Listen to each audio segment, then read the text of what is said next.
الله رب العزت هغه کس چې د دې تلاوت کوي په یو حرف ولا لس نیکی ور کوي.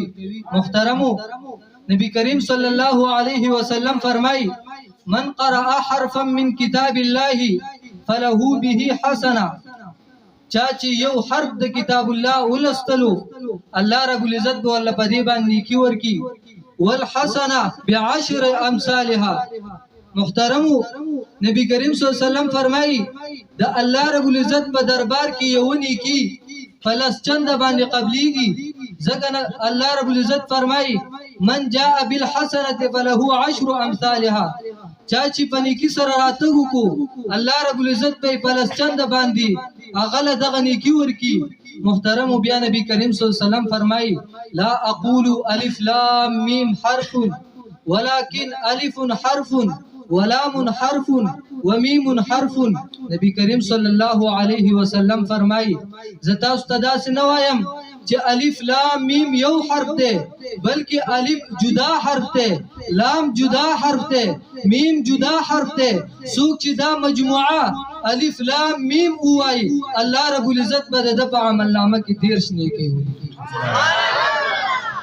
بل ځکه نبی کریم صلی الله علیه وسلم فرمای سوق چې تلاوت د قران کریم په موږ کې په ولاړه کوي الله رب العزت ورلا په یو حرف باندې سل نیکی ور کوي سل گناهونه معاف کوي او سل درجات بلندوي. محترمو دا قران کریم دا سي عظیم شان کتاب دی. چا چې په خپل بچو باندې دا یاد کړو او عمل پیو کو الله رب العزت ورلا په ورځ د قیامت باندې د دې والدین ته داسې د نور تاجونه په سر کې چې د هغې رڼا به د نور د رڼا نه هم زیاته وي.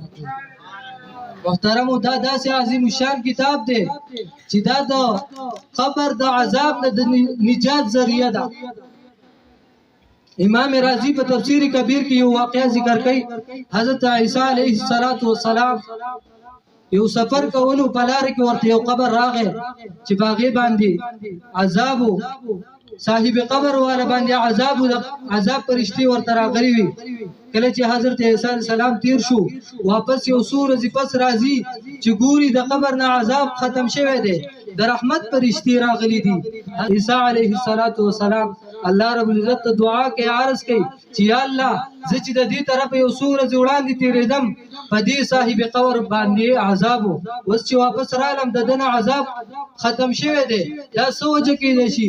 الله رب العزت په حضرت عیسی علیه السلام باندې وحی وکړه چې عیسی علیه السلام کله چې دی وفات شو د دنه یو ماشوم پاتې شو هغه بچی د بیبي راوستو قاری ته کېنو چې د الله کلام زکا قاری ورته وای بچی وایا بسم الله الرحمن الرحیم بچی بسم الله الرحمن الرحیم ویلا. الله رب العزت فرمای مال حیا رالا د خپل شان موافق الله رب العزت له حیا ورالا. فرمای الله رب العزت چې مال حیا رالا چې سرنګي د پلار ازمکه لاندې په قبر کې عذابوم او لپاس دې د ازمکه لپاسه زما تذکرہ کوي او ماته رحمان او رحیم وي. نو دا الله رب العزت دغه بچی د بسم الله د خاطر د پلار دغه عذاب لري کو. نبی کریم صلی الله علیه وسلم فرمای تاسو د قران کریم تلاوت کوئ ځکه دا قران کریم په ورځ د قیامت باندې چا چې د دې تلاوت کړوي هغه د پاره به دا شفاعت کوي.